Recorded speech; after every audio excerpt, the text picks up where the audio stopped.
The citizens of Heath, Texas are about to choose a new council member for Place 2, and both candidates are here in the bunker because it's that time again. Time for some straight talk. I'm Bunker Bob Steinhagen, and this is a special edition of The Bunker Bob Show.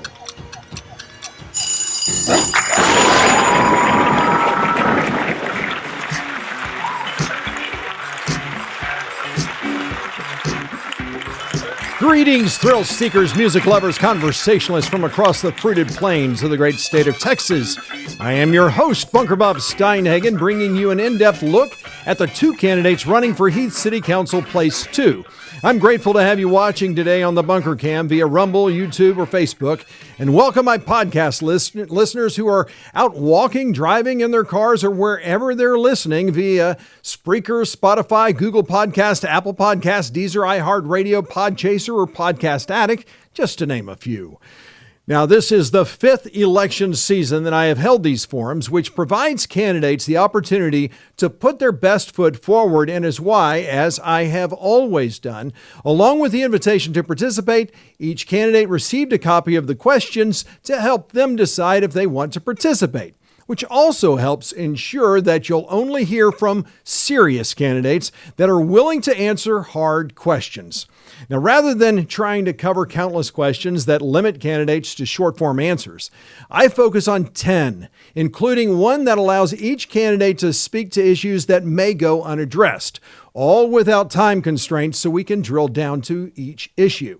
However, when a candidate goes especially long or meanders off topic, and sometimes they do, it will be edited down for time while ensuring that the key points remain. Through the magic of video, the illusion that both candidates are in studio at the same time is created, even though each candidate sat down with me for a one-on-one interview, which is edited together to make it look like they're together. This is why I will ask follow-up questions of one candidate but not the other, and why the candidates do not respond to one another's answers. In fact, the first time either candidate will have heard their opponent's responses will be at the time of this broadcast. Now, before I begin, I let each candidate know that they can re-answer or restate anything they say, because the purpose of this forum is to allow them to be the best that they can be.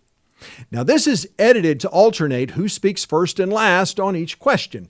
And to determine who I begin with, I ask each candidate to pick a number between 1 and 100. 55. 55, and the number is 12. Well, I got to go with my favorite number, 19. 19? It is 12. Hey, that's pretty good. That's real good. And since Johnny Myers came closest, I will introduce him first. Johnny is a sixth-generation Rockwall County resident who has spent his life serving our community. Johnny's Rockwall roots run deep. His father, John Dan Myers, was a Rockwall County commissioner in the late 1970s until his passing, and his daughters have continued the tradition and are proud seventh-generation Rockwallians. Wow, how many of those do you know around here? That's amazing, isn't it? It is, Bob. Actually, we're heathens. You're what? We're I heathens. love it. Okay. We're heathens. You're not heathens. You're heathens. Is that the way? Okay, Yeah, that's we're awesome. heathens. All right. That's cool. Well, when his father passed away at 15, Johnny was thrust into adulthood, living independently and taking over his father's construction business while continuing his education. It was then Johnny learned the importance of personal responsibility and accountability. Johnny would eventually serve in various high-level leadership roles as a business leader and franchise owner of a Fortune 500 company. This position enhanced his natural ability for strategic planning, budgeting, product development, and creative problem solving. An entrepreneur, Johnny created his own company, JRM Services, that fights big insurance companies on behalf of homeowners. Johnny will bring the same fight to the Heath City Council and will be accountable to Heath citizens as he does so. A lifelong and multi-generational resident of Rockwall County, Johnny is running for City Council to preserve the Heath way of life. Johnny met his wife Karen on a blind date, and together they have been married for more than 44 years. They have proudly called Heath home for them and their children, Chelsea and Brianna. Johnny and Karen are members of East Ridge Church of Christ, are active members in the community, including the Rockwall Women's League, local Republican committees, and other charitable organizations. I can say personally, I've had the pleasure of working and being with Johnny at the Republican convention, state and county. So, it's good to have you back on the show, Johnny. Thank you, Bob. Well, now let's meet Joe Rubertino. Joe is a dedicated family man and business professional. He's been married to Brittany Rubertino and their residents of Buffalo Creek for over 12 years. Joe and his wife share a bustling household with their 4 young children, rooting them deeply in the Heath community. 4 kids. I guess there's never a dull moment, huh? No. I mean, are they boys, girls? I've got all 4 of them. So my oldest is 11. Okay. He's in 5th grade at Amy Parks. Nice. My daughter's 8 years old, and then I've got twin boys who are 6. Wow. And those boys are they're a little primitive at times. They are total chaos, but definitely keeps us busy. That's amazing. So you guys are certainly blessed. That's for sure. Well, let's keep going. Beyond his family life, Joe holds an MBA from Baylor University and brings a wealth of experience from his career in the human resources industry, both as a former business owner and current legal division director. He's worked with small businesses, Fortune 500 companies, and government at the federal, state, and local level to help reduce their financial burden related to employment cost, as well as limit spending on outside counsel through creative staff augmentation and technology adoption strategies. Joe and Brittany are conservative Republicans, members of the Rush Creek Yacht Club, and very involved in serving the Heath community and schools through organizations including Affiliation, HHCA Cheer, and volunteering as coaches for multiple youth sports which their children participate. Running for city council, Joe is driven by a commitment to preserving Heath's small town charm while addressing the challenges of growth, infrastructure, and community well-being. As a candidate devoted to both the present and future of his hometown, Joe feels it's the right time to step up and make the right choice for Heath residents to continue the fight for our families. Joe, it's great to have you today. Thank you for having me, Bob. You bet. And and when he came in, he brought his own branded wine. It's got it's Rubertino blend, but this isn't from Heath Vineyard, is it? No, it's not. That's California wine, but and don't hold that against me. Right? That's the red Republican, right? Red California wine. Gotcha. Funny story with that. I'll tell you. My oldest son was doing some Googling just about a year back, Googling his dad, right? Just seeing what was out there.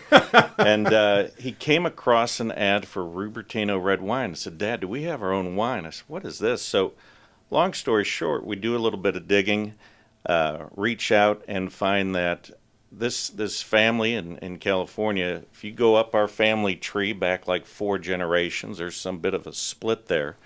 They're like our 4th or 5th cousins that we've never heard of, nobody was aware of. We've got certain family members have always tried to kind of work out that family tree, right? And, and connect everyone. And so I got to give credit to my son for discovering this wine that led to this new branch of the family tree. And one day he'll be able to enjoy this, right? That's right. One day. All right. Well, the first question is the most obvious one. Why are you running? And Joe, for you, it seems like you've got your hands full already. So why?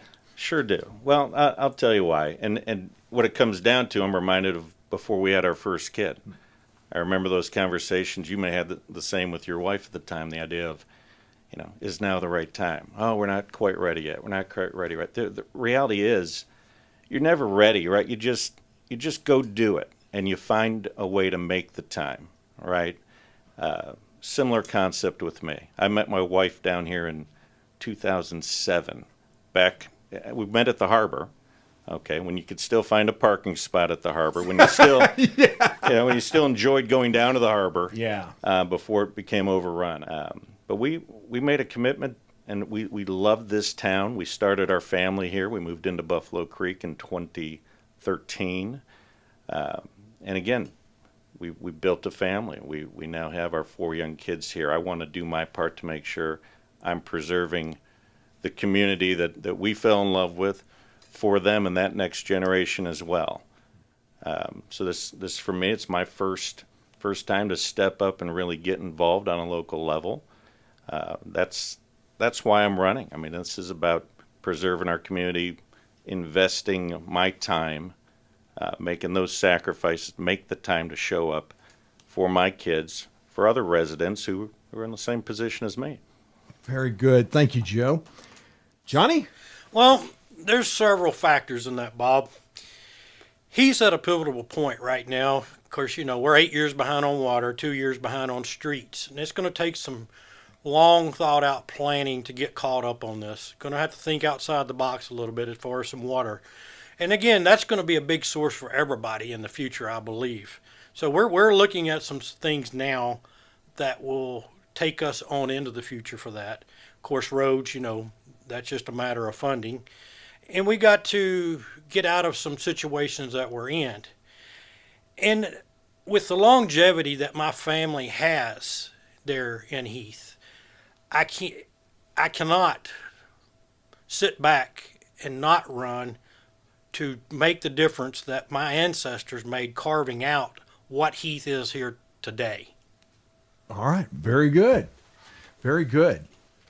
Well, though the race for city council is technically a nonpartisan one, which political party best reflects your values and why? Well, Johnny, I know that you are a Republican because we've spent time together, but why? Well, the Republican Party, if you look at their platforms, they're aligned with the people. They're not big government. Everybody's more of an independent, more like an independent business, and that's what I've been in a lot of my life. They're not structured to keep you tied down, suppress you as the Democrats are. And I've always just looked at that and always wanted to be a Republican when I was old enough to start voting, which, a lot of that came about. I guess one of probably the biggest first presidents that come to mind was Reagan. Yeah. And I was younger, of course. And I understood what Reagan was for, and I agreed with it because I'd seen what Carter had done. But then when I seen the movie, he was really an intelligent man. The one with Randy Quaid? Yes. Recently? Yeah. Yes. Yeah, that was a good movie. He won wars. Yeah. But not even firing a shot. Yeah.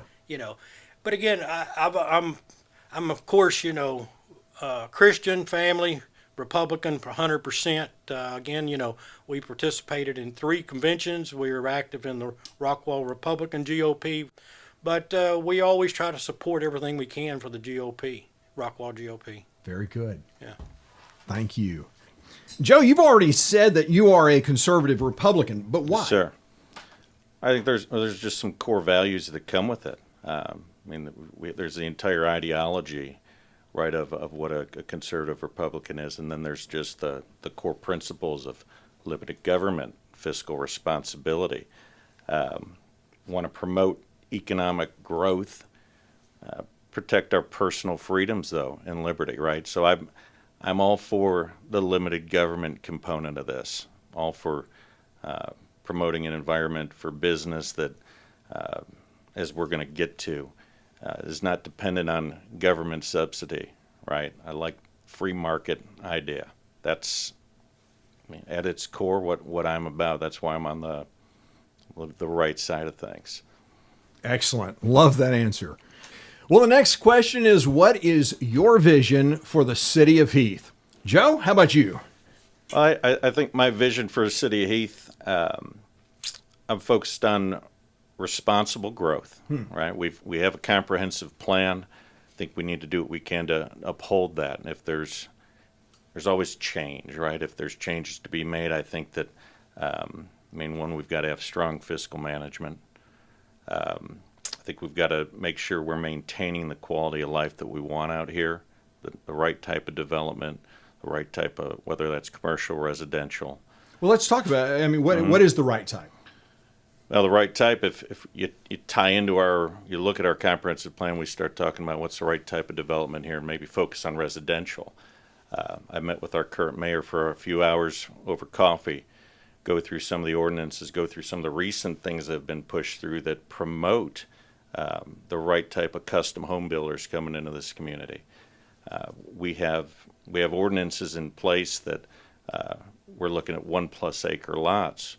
We want to see access to a green space, a park or trail within 800 feet of any new home being constructed, right? That forces a certain type of design when you talk about community planning. You also push through what I love is it's called a monotony clause. Within a 1 mile radius of that home being built, builder can't duplicate that same home, right? So it eliminates a lot of the tract home, the high density communities that we don't want. Right, so I think that's the right type of development we're talking about residential.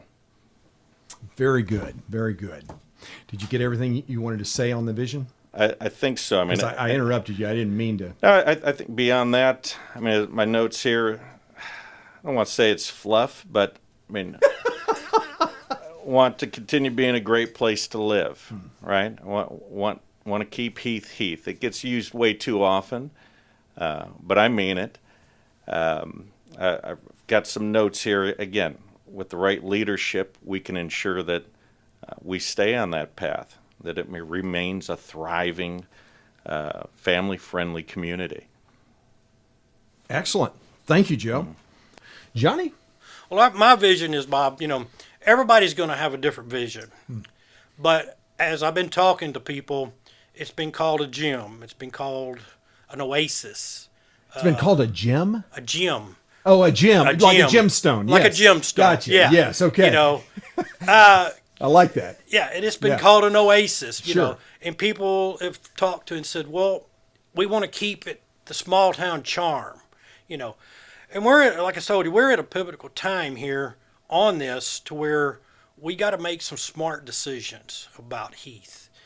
We need to bring in, if we bring it in, for as number one and foremost, I'm not for high density housing or apartments. Let me get that out there right quick. Okay. But if we do vote on a subdivision, now they've just updated, Heath has just updated their comprehensive plan. Yes. Now I've been told there's what's in it, but I have not seen it. It hasn't been public. But Heath was founded on 1 acre lots. I mean, they tried 1/4 acre lots, 2 subdivisions years and years ago. And they had septic back then. They're like, no, this is not going to work. Then the next subdivision went in, which was another, I'm not going to name them, but went in and with 1 acre lots. And that's what everybody went, hey, this is what we want to do. It's the right fit. It's the right fit. Yeah. And again, if a developer comes in, he's going to have to follow our comprehensive plan to a T. And he's going to have to give something. There's going to have to be something in it for Heath, for the citizens, not just a subdivision sitting there. He's going to have to make some contributions. Heath just bought economic development, bought a piece of property right across from Amy Park School. There is already a plan in place that they've laid out called downtown overlay. This is going to give us the opportunity to go with that and make Heath have a downtown area, because in the 2018 comprehensive plan, there was a questionnaire on that, and the top 3 answers was more restaurants, more places to shop, and just little quaint shops. And if we can bring that in, that's going to bring revenue for the city of Heath. And if we can develop all that there, again, we're going to have our little gym, because there's nothing going to be around us like that. So, and the people, of course, we'll get into the traffic in another part of this, I'm sure. We will. Yes. If people are coming through there, they can stop and spend their money too. So, but that's kind of my vision. Again, what I think it should be, and say somebody that's only been there 5 years, but we still have this. I think we still have that same connectivity of we want to keep small town charm, and that's my whole focus. Very good. Well, how often do you attend city council meetings, and what have you learned from that experience? Johnny, how would you answer this? Well, Baba, it varies. I was real consistent there for a while, going to a lot of meetings. I'll tell you right now, with the current council that we had prior to last year's election, I was so turned off by them that I didn't attend very many unless it's something really major coming up. Excuse me. But I'd always go on the website. I look and see what was on the agenda, and then if there was something that caught my eye that I thought I needed to be there, or I would definitely get the agenda. So, but as far as attending ever council meeting, no, I have not, but I have kept up with the Heath over a number of years. Very good. Thank you. Joe? Well, to be honest, I haven't attended as many as I'd like to, and that's for obvious reasons with our schedule with the kids. But what I have done is do my best to stay involved with local topics through a lot of community discussion boards.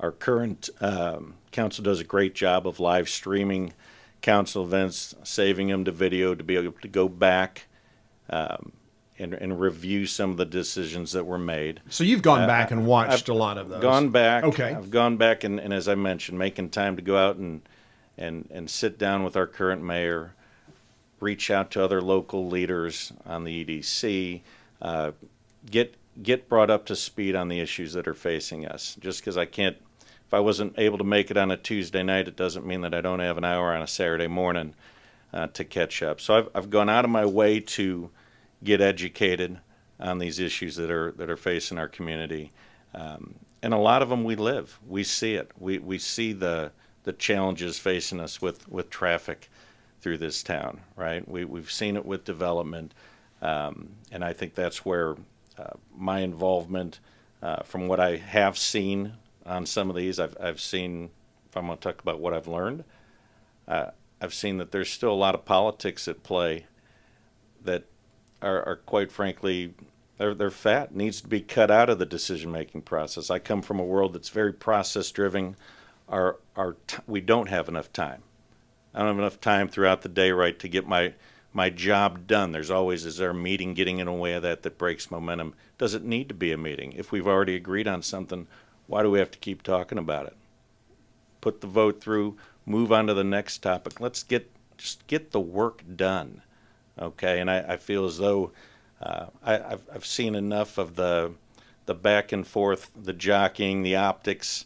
I'm all about getting the work done, and I think there's opportunity to improve the efficiency of some of our city council meetings and the decision-making process.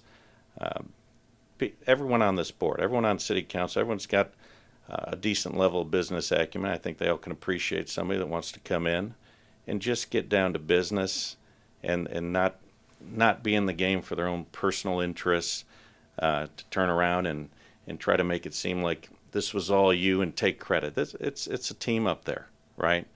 And I'm here to help get things done, not be an obstructionist. We've got to work together. Excellent.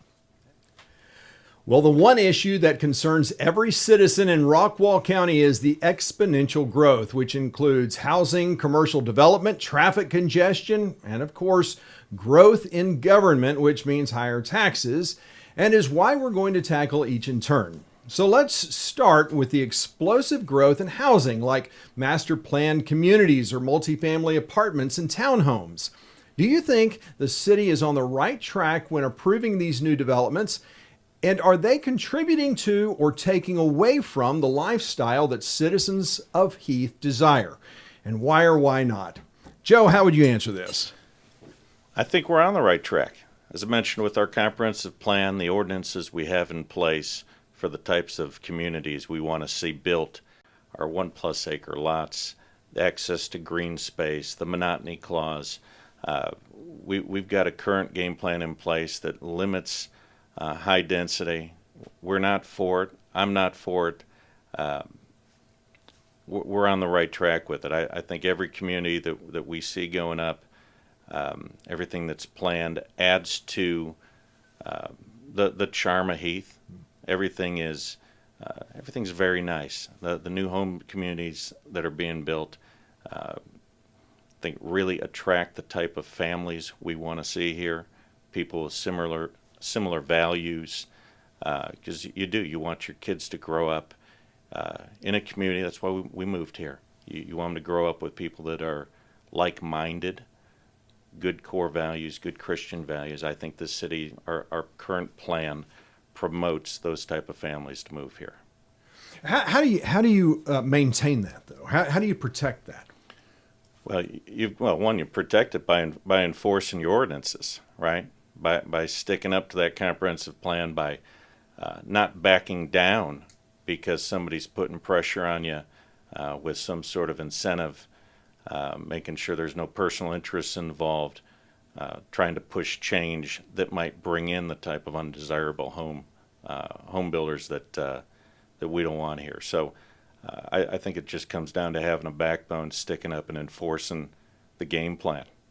Do you think that Heath has gained that reputation as a city not to mess with because it's been willing to basically litigate issues against developers that are basically trying to take advantage of the community?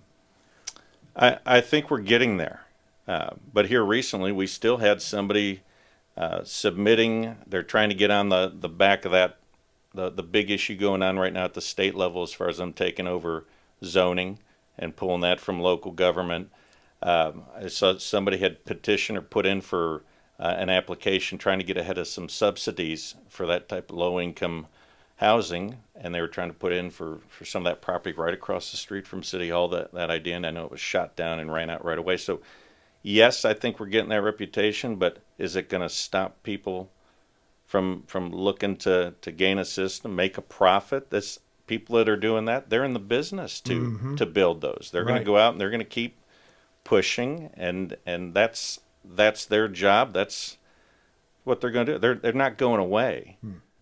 You know, just because you have an ordinance, obviously, doesn't mean that the city council can't override it, create variances and exceptions. That's right. So what are you planning to do? Are there areas where you would say, I see an exception here, I see a variance from our comprehensive plan?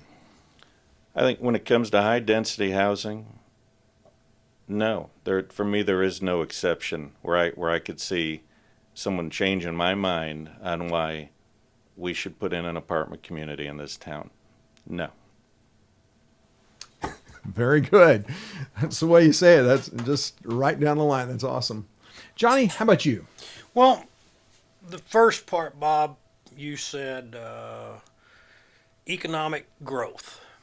We, in Heath, what we have to do going forward, we have to control the growth because we've got some infrastructure problems now that we don't need to bring anything in, right, far as that, because we can't handle what we got right now. So, with that being said, again, like I just said, if something comes, they're going to have to bring something to sufficiently for that growth, and it's going to have to be, I'm going to say, a higher end subdivision. And by no means am I wanting a MUD, by no means. Okay. Because a MUD is detrimental. Yes. To cities and counties. Absolutely. They have all they do is make money on it from now on. That's right. They have nothing really in the stake in the game of the economy or the city. So that's number one. Okay. Very good. Well, study after study shows that tax incentives don't pay off in real economic gains, but that hasn't stopped municipalities from offering tax breaks or even using taxpayer dollars to fund infrastructure projects as a way to attract commercial development and certain businesses. This, of course, puts government in the position of picking winners and losers on the backs of taxpayers. So, where do you stand on this issue, and how should the city go about deciding when it's appropriate to use incentives like tax breaks or taxpayer-funded infrastructure projects to attract businesses and commercial development? Johnny? Well, I think, Bob, the big question is you're talking about large commercial. I'm talking about any. Any. I Okay. am. Yeah. Okay. You Okay. choose where you want to go with Okay. it. Yeah. Well, of course, I am not for any kind of huge commercial in the city of Heath. No way. So Now- you're not going to try to steal IKEA away Oh, no. from Rockwall? No. Are you sure? No. No way. Okay. That is a hard no. Good to know. All right. That is a hard no. on Yeah. that All one. right. But yes, I can't say that it's a good thing to do because you're giving up so much money. Is that really going to make you that money back? I mean, it would have to do it in like a 4 or 5 year period. I can't see where you would want to give a tax incentive to somebody because they're wanting to come there for a reason. Exactly. And they know they're going to be successful there. So why do you want to give them a break on the taxes coming in? But again, if it was to benefit, now again, I don't know anything that would come to Heath that would be of the nature of a key or something like that. I know what Rockwall did, but I can't see giving that kind of tax break to anything coming to Heath because they're coming there, again, for a reason. Yeah. They want to be there. Very good. And I am not for it, for as tax incentives for that. Okay. Very good. Thank you. Excellent. Joe? Well, again, I'm of the opinion that in most cases, a pro-business environment is the best way to drive growth. Okay. Not government handouts. Okay. I believe any sort of tax incentive needs to be used sparingly. If there is a project we're going to look to reach into our own pockets for, there better well be an ROI on that, and it's got to be measurable. Give me an Okay. example of that. Well, I tell you, if we're going to provide some sort of a tax incentive for a business to come here and they're promising that X amount of sales tax revenue is going to hit as a result of this, well, I better see you hit your goal before you receive the full subsidy from us. Okay, so I think there should be something that's performance based. And again, measurable. We got to be able to hold accountability to those that we're giving a handout to. And you talked about why you're a Republican. You call yourself a free market conservative, and I guess that Right. that really focuses in on the whole business-minded, business-centric approach as opposed to government approach. Governments shouldn't be in the business of picking winners and losers in the private sector, right? Yeah. This has got to be something where we're promoting business. We're not creating an unfair advantage for someone over another local business. Last thing we want to do is bring somebody in that's going to put somebody local out. I've got to prioritize maybe public infrastructure. Those are the types of projects maybe more willing to reach into our own pockets for. But when it comes to private business wanting to come here, I'd like to see you stand on your own 2 feet. Excellent. Thank you, Joe.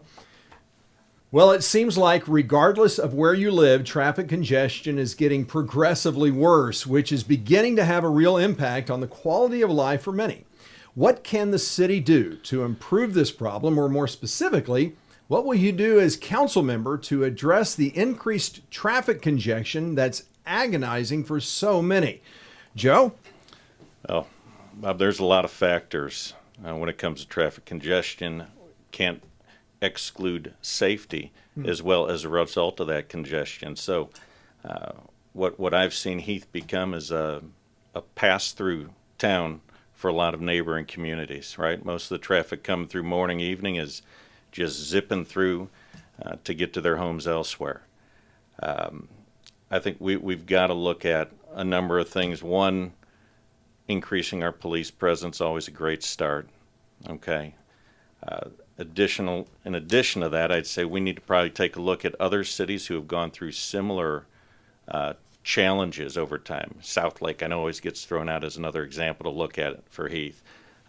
Need to see what they did, and what can we incorporate here to kind of limit the trial and error here locally, right? Which is going to affect our tax dollars. So I'd like to take a look at what best practices are for other communities that again have faced similar challenges, as a council, we have to work with our county and state officials when it comes to the expansion of lanes, traffic studies, new traffic signals. Yeah, because most of those roads are owned not by the city, but by that's the right. county and the state. And nothing happens overnight with those organizations, right? It does. We had a city council meeting talking about putting a light up by McDonald Road off, I believe, 550 there. It's unbelievable. You have to wait 3 years to do a request for a traffic study. I think the last time we did it, 2022, resulted in a reduction of that speed zone by 5 miles an hour. So, and there have been some fatalities at that intersection, as I understand. Is that right? Been 11 serious accidents. Oh, okay. Since then. Serious accidents, not fatalities. I stand corrected. Yeah. Okay. So, and heaven forbid there is, because Right, see it needs it now. Well, we've got to wait till September of this year now to put in for another traffic study on it because of the red tape of government here. So, I think what I've seen happen with the traffic, I've seen in the pickup line, you have people cutting through our school parking lots, trying to bypass traffic, speeding through. It's a safety risk for our kids. I want to take a look at all types of options. Beyond the traditional, again, working with state and local authorities to take a look at true infrastructure changes. What other incentives, what other disincentives are there we can look at? I don't know, hesitant to even throw this out, but I've taken a look at what's there to prevent us from putting a non-resident surcharge in our court costs when it comes to our traffic penalties. I'm of the opinion if you're going to cut through our town, you're going to speed, you're going to throw your Diet Coke out the window, I'd like to see your traffic penalties doubled, quadrupled, right? When I sign my kids up to play flag football through the Y, I got to pay a non-member fee. If I sign my kids up for baseball in Rockwall through the city, I have to pay a non-resident fee. I don't know if it's applicable here, if it's something that whether it's there's illegal or framework not. or not. But that's a great idea. Why not? Can I look into it? Can Yeah. we look into it? I'm open to ideas here. That's great. Something way off. Not to take us down a rabbit hole here, but I've been reading, trying to find different ideas on how we can get control of some of this or incentivize people to respect our laws when you come through our town. There was a study done in Sweden 10, 12 years ago. It's wild. The idea of a speed camera lottery. They set up a speed camera. It scanned license plates, and for that entire week, any license plates, if you're traveling our speed limit or lower, they were entered into a lottery, and they won a portion of the traffic fines collected. Oh, my goodness. I mean, a true lottery system, and they'd move that camera from a different street week to week, so you never knew, but you were aware as somebody coming through. It's promoted that follow our laws, might have a chance at pulling in a $500 check, $1,000 check, whatever it is, for buying the law. Now, again, I'm not saying people need to be rewarded for following the law, but are there creative solutions we can put forth to keep it under control? Right. Yeah. Right. So. Yeah, I mean, what I like about what you're doing is you're kind of thinking outside the box, which is rare for politicians. Well, I'm not. I mean, Right. I'm not a politician. Right. So Obviously. It's just problem solving, trying to get creative, think outside of the typical framework we're forced to operate within when we talk about government, and find a way to put a stop to it. I'll tell you, it drives everyone nuts when you see somebody speeding through here. If I see somebody speeding down Country Club, right? It's almost a rage that comes over you. You want to get out there and shoot their tires out. So, I want to get that solved. I think we've got to make a commitment to not just sit back and say, well, can't put a traffic study until September of this year. I guess we'll table it. No, what else can we get done? So there's a couple of things that you said here that I want to unpack. One, you said increase police presence. So what's the purpose of increasing the police presence? Because number one, there's only so much of a ticket that can go to a city. Right. Most of it goes to the state. And the cost you know, you're in business, so you understand that the one controllable cost of any business and government as well is personnel cost. So you're increasing the personnel. Right. How does that?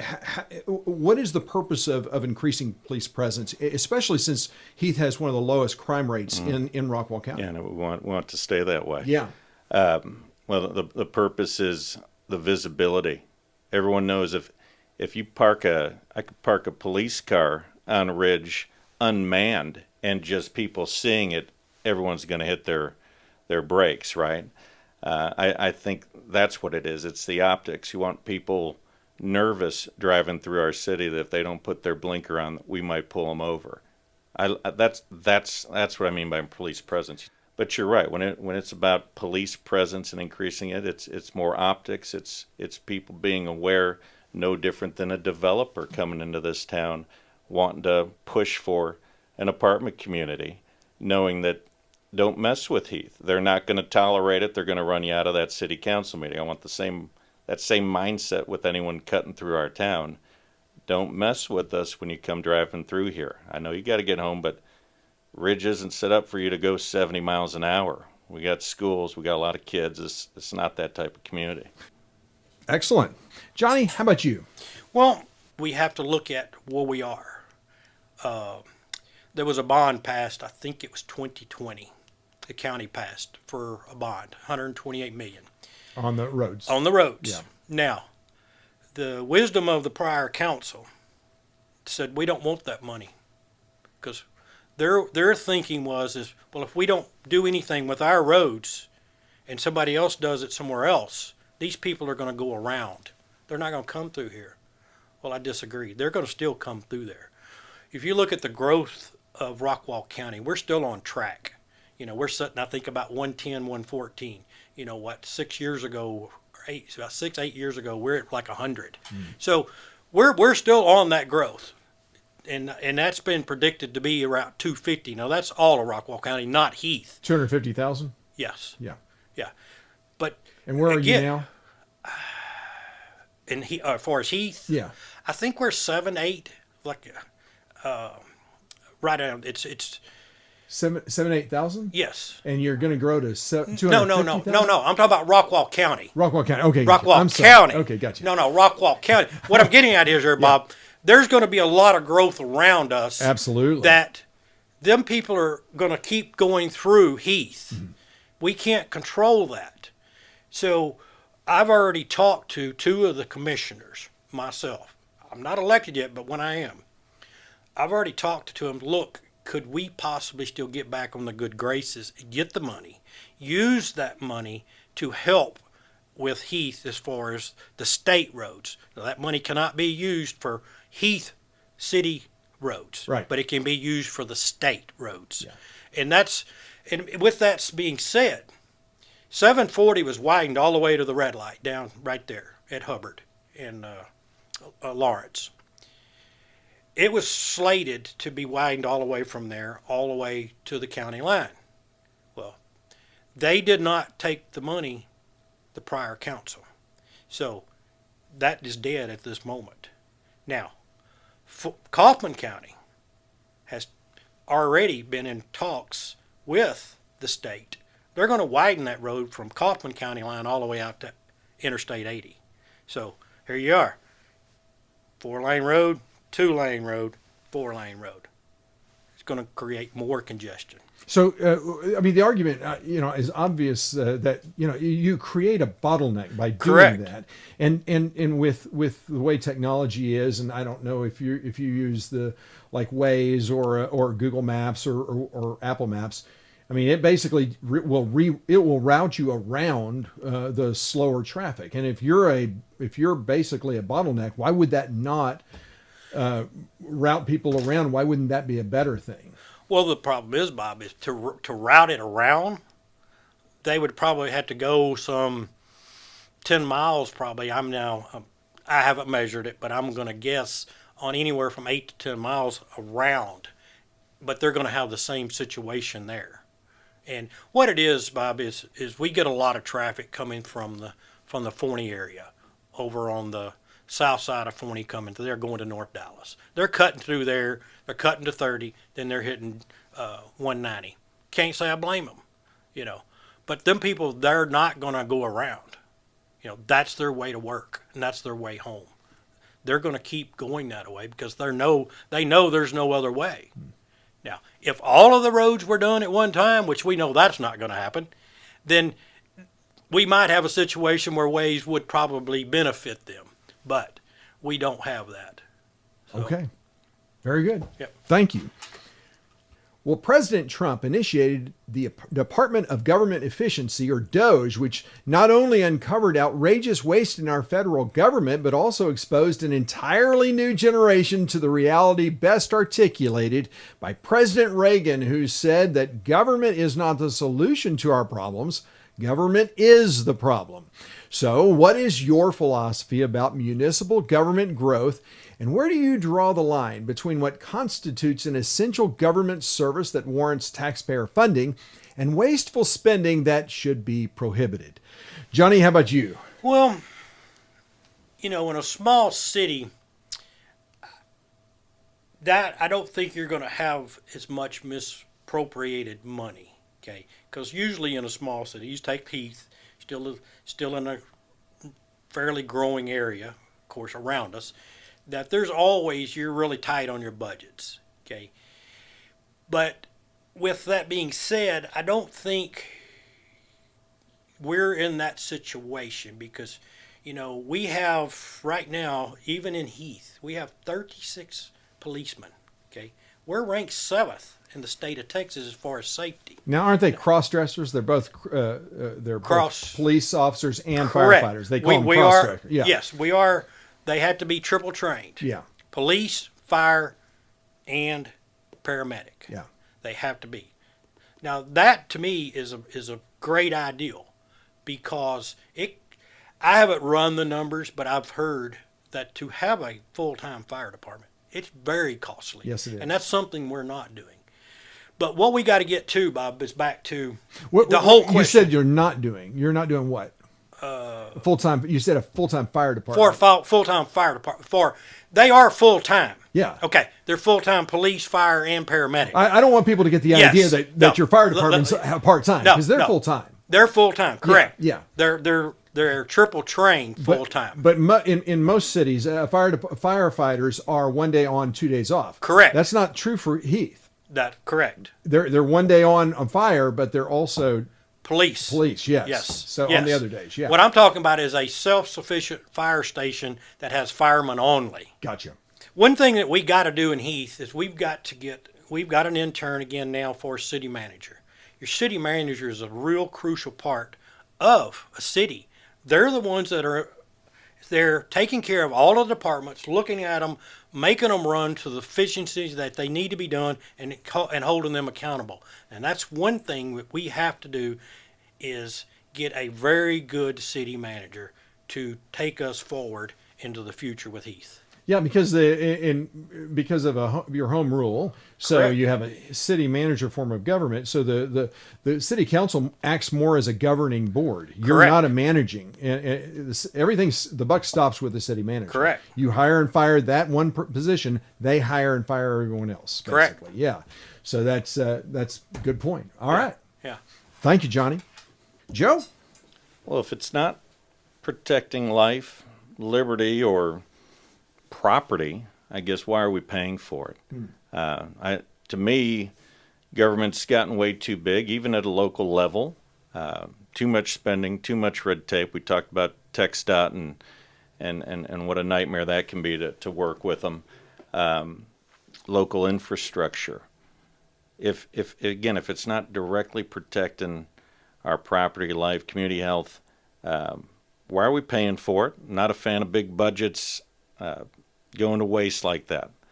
Our personnel costs for the city actually went from just a little over $6 million a year to over $9 million a year over a 4-year period. Over 4 years. Over 4 years. So 40% Wow. increase in our personnel costs. Wow. And again, not to say that's specific to just people or salary and talk about the idea of a Doge mentality and making cuts, but I think there's Could it have been a 35% increase instead of a 45 if we were smarter about our onboarding costs, taking a look at a lot of the insurances that tie into this, and what could we have done to limit that? That's a big number. We've almost doubled our personnel costs. 6.2 to a little over 9, I think, we're budgeted this year.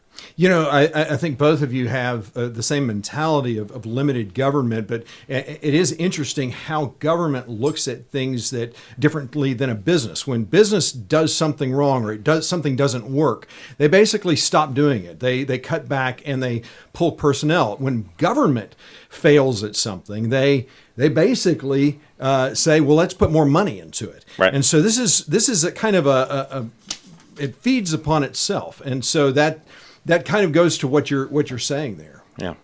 Our taxpayer dollars got to go to the basics. Our police department, fire, we got to do everything we can to support them. To me, that's at its core what our dollars need to be used for. Excellent.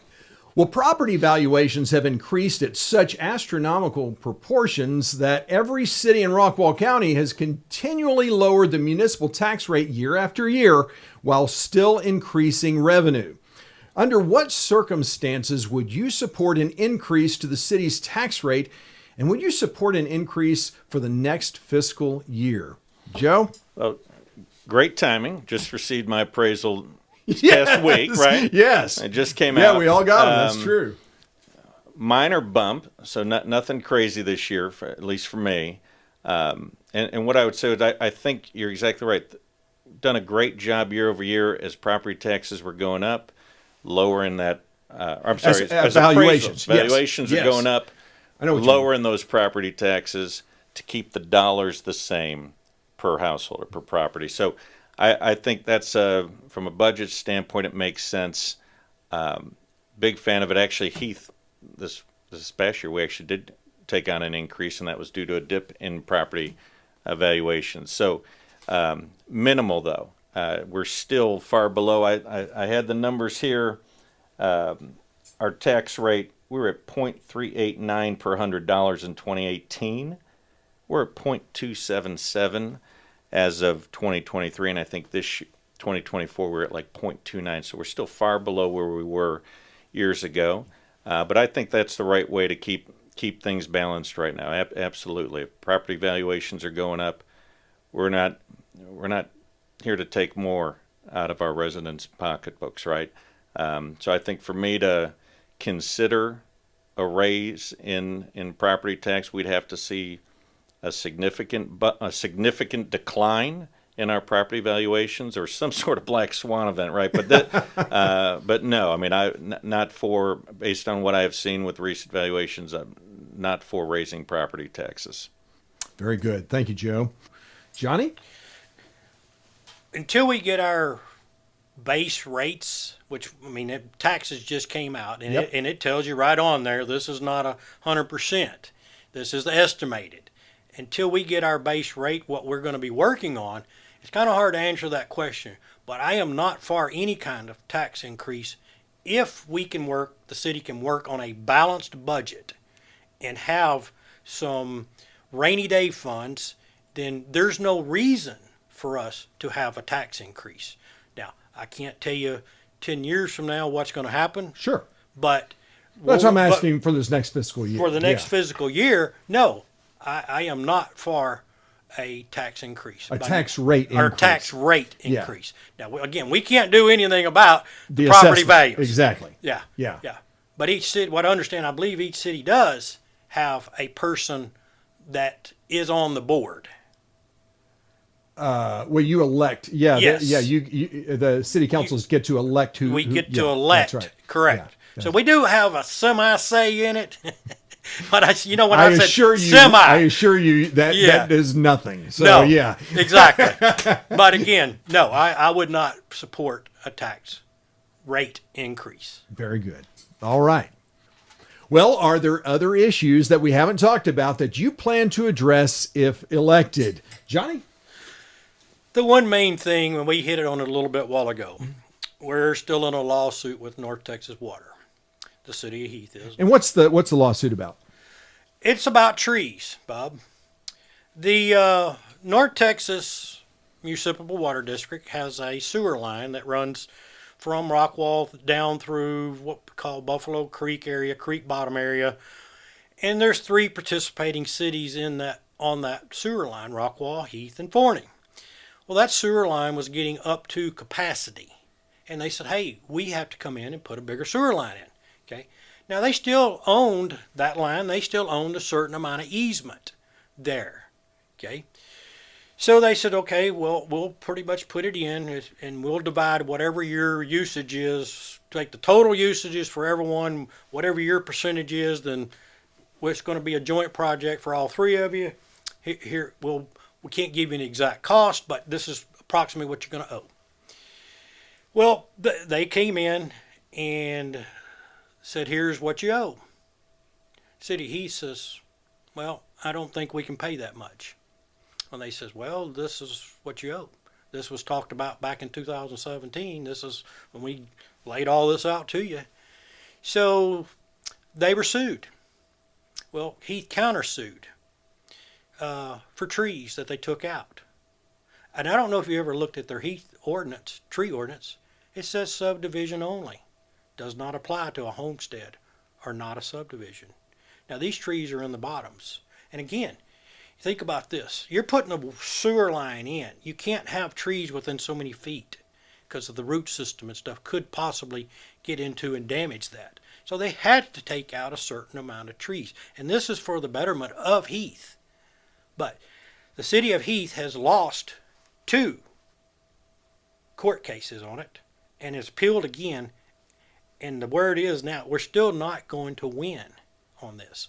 And we're spending right now $1 million a year on attorney fees just for that lawsuit. And they're pulling the money from general fund and they're pulling the money from the road funds. We have to get this thing settled because the citizens of Heath should not be paying for this. Okay. Very good. Joe, how about you? It's a handful. We've covered a lot. Yep. I do have three additional topics I'd like to touch on. Go for it. One being the water. Yeah. Right? Yeah. Been a hot issue for Heath. I think right now we've got a good game plan in place right now that's focused on our own self-sufficiency through the construction of our own wells and pumps to provide. That's part of it, right? Increasing our supply. Taking a look at conservation efforts, I think a big thing we've got to focus on those long-term strategies, and that includes rebuilding our relationship with the city of Rockwall, with the North Texas Municipal Water District. We've got to work to secure long-term contracts, increase supply where we can from outside. We got to get lawsuits behind us. That's got to get far behind us, and we've got to start focusing on a sustainable plan when it comes to water long term, and honestly, it's more than just these pumps are going to provide another 750,000 million gallons per pump. I think we're looking at going up to 6 of them, put us up to 10-12 million gallons with our current contract, but that's not going to be enough beyond say 15-20 years. We gotta. It helps right now, but it's not what's going to be providing the infrastructure for our families here 50 years, 100, 200 years, right? So I think those relationships are important. I want us to take a look at what other ways there are to fund a lot of these projects as they come up. I think there's a lot of grants available at a state and federal level. We need to take a look at, make sure we're going after everything we can to find alternative funding options for this, so it's not all coming out of our pockets again. But really, the water's an issue, and it's so important to have the right relationships in place. And I think that's a big focus for everyone running for council, existing, new members, and will be for years. That's always going to be a topic for us, something that we've got to make sure we're getting educated on, and we're focused. It can't just be put to the side and say we'll get to that. That's got to be a key topic that we're always focused on. Well, so while we're on the topic of water, I mean, Heath, I kind of liken it to the Highland Park of Rockwall County, where everyone likes their lush green yards. And the number one complaint that I hear from Heath residents is, hey, I want to be able to water my lawn and keep my, I mean, they're talking about $15,000, $30,000, $60,000 in landscape that could go by the wayside if they're not able to water it. How you're also talking conservation. So how do you balance the two? That's right. I've heard through groups where maybe residents of Heath were considered maybe we're too excessive with our water use. Right? People love their lawns. You're right. There's a lot of money that goes into it with the landscaping. Now, there's different ways we can look at conserving. It doesn't mean that you've got to go now with a landscape of nothing but rocks and cacti, okay? But there's ways to take a look at maybe from an irrigation standpoint. I know we had a gentleman come to council last month that had some ideas regarding this drip irrigation, that instead of installing these sprinkler heads now in our new developments, new homes, or even retrofitting existing, where you're shooting this water out across your yard, maybe only 40% of it's actually getting absorbed into the soil. Now instead we look at creative solutions through private sector, which are these underground irrigation systems where 100% of that water is going in. And so now maybe you're using 50% less water to water your yard, and you're able to water more consistently now and keep that landscape in. So I think those are ideas when we talk about conservation that we need to take a look at. Very good. Were there other things? You said there were like three things. I just want to make sure you. So what else? So something else that not just personally, I've heard it through a lot of other families with kids in this community, is I want us to take a look at running our youth sports through the city park and rec. There's a lot of other communities that run it through the city. I think there's opportunity. One, it's chaos as a parent to try to set your kid up with a youth baseball program or a youth football, soccer, or what be it. And are we running it through a league in Allen, through a league in Wiley? Are we doing something through the Y, through all the various nonprofits here locally that run these different sports? Everything. It's all over the place. I think the city's missing out on revenue. And again, we talk about finding new ways, keeping property tax low, finding new ways to increase streams of revenue. If our park and rec was running a lot of our core sports, you've got your registration fees coming straight into the city, uniform purchasing straight through the city. So not only you're driving revenue, you're keeping your families here local. Also, I think off of that indirect, you're going to drive more opportunity for sales tax revenue for our local businesses, those families keeping their kids local to games instead of driving 40 minutes to Allen and coming out of there and having lunch in Allen and giving them our tax dollars. You're keeping those families here. So I think it's twofold. It could be good for the city from a revenue driver, and it's also good for families that now are not, head spinning. What league is this? What app do I need for that? Everything uniform run through the city. I think there's an opportunity there, and it's something worth looking at. Yeah, I've always been curious the ROI on those for a community, because you do see communities like Allen building these magnificent complexes, and I'm always wondering how exactly is. I mean, I'd like to see the bottom line on how much money is actually being generated. But you bring up a good point that money does stay here because you're going to local restaurants, but also you're bringing in other money from outside, because those outside kids are going to come to Heath as well. So yeah, that's an interesting idea. Yeah. Again, worth looking into. Absolutely, yeah. Just thinking out of the box. That's good. Yeah. Lastly, a big part of why I'm running, I put some posts on social media about it. I really dug into the budget. We talked about it on the personnel costs going from $6 to over $9 million in 4 years. I want to focus on budget and talk about procurement. And I want to make sure from a from a procurement standpoint that the city's taken advantage of all the purchasing cooperatives that are out there. One I'm very familiar with, it's the HGAC Buy program. There are purchasing cooperatives like this that the city can go to for certain bids that already have vendors who have gone through a pretty stringent vetting process. The pricing for these type of projects is always very competitive. And so I guess what I'm saying is I want to make sure we're getting the best value for our dollar with our current city contracts. Okay, I don't want to come off as a snob at all when I tell you this, but listen, anybody that's lived here, and it's in Rockwall too, you lived here long enough, you've done some home remodeling, you've done some type of home improvement, you've gotten yourself some quotes. You've come across those quotes that definitely have that Heath discount in there, right? I know damn well I've had quotes for a new fence to be put in that if I lived across the bridge, would have came in 20% lower. Okay? Gotcha. I want to make sure we're not getting taken advantage of. And I want to make sure that's not going on at the city level. Okay? Local relationships are very important. You know, we've got a lot of local vendors.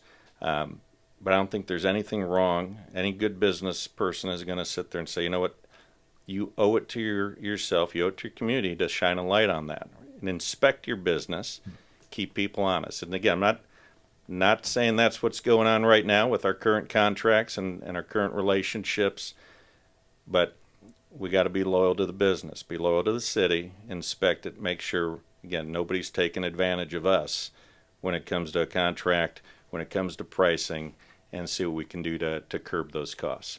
Wow, three great topics. I may include those next time. So, Okay. Thank you, Joe. Well, now is your chance to tell voters why you are the best choice to be their representative on the Heath City Council. Joe Rubertino, take it away. I'm asking for your vote for Heath City Council, Place 2.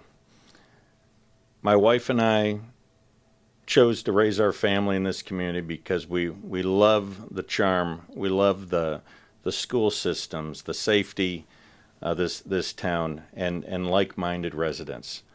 I can tell you that if elected, I'm going to bring all of my business acumen to the table here. I'm not a career politician. That's not what I'm in this for. I'm here to protect our taxpayer dollars. I'm here to protect our infrastructure, safety, keep this community that our children are going to be proud of as they grow up, want to come back and raise their families. And I can tell you that I'm committed to collaborating with all residents. I'm an open book here. I can tell you I'd love to hear from you directly with any ideas you may have on how we can preserve or make better the community we live in here. You can go to my website at joerubertinoforheath.com. You can call me directly. My phone number is 972-971-9523. I'll welcome a direct call and touch on any of these topics. So I would just give you that promise, that commitment from me as somebody volunteering to make the time and give back for all of us, that this is where our roots are. This is where I want to see my kids come back to and be proud to come home. To call home, and I just appreciate your vote and your support. Thank you. Johnny? Well, Bob, with the longevity that I have in Heath, I think I'm the best qualified candidate to be city council with the knowledge that I have of Heath, with my experience I have as a manager in a Fortune 500 company. And part of that duty was we had to plan products, and that product, you may have to plan that product 3 years before it could ever be put out for sale. So, and then when it was ready for sale, if you had something that was a summertime item, you definitely didn't want that to hit in the winter. So there's a lot of projections and a lot of forecasts and a lot of that you have to be done. And I think I'm the person that can do that. I'm the person that we can get Heath turned around to where we want to be, to look down the road where we want to be 5 years from now, 6, 10 years from now. I'm 100% I can do that for the citizens of Heath. Also, again, I keep telling about longevity. And I'm doing, with me running, I'm helping the citizens of Heath. And you're going, well, we've already talked about that. Yes, we have. But I can tell you right now, with all of my family that's in the Heath Cemetery, the legacies and the generations there, that what they did back years and years ago, being a pioneer family, and me not stepping up and running for city council, there would be an earthquake because they'd be rolling over in their graves. And I'm Johnny Myers. I'm running for Heath City Council, place 2. I'm asking for your vote. Well, as you can tell, both candidates truly desire to earn your vote. If you have more questions of them or wish to know more about their campaigns, I posted links to their websites and or Facebook pages in the description of today's show. Early voting begins on Monday, April 22nd and goes through Tuesday, April 29th, with Election Day on Saturday, May 3rd. Now, you're watching this because you want to be an informed voter, so be sure and share the link to this program with your friends and neighbors who can vote in this race. So until next time, I'm Bunker Bob Steinhagen, looking forward to seeing you at the polls.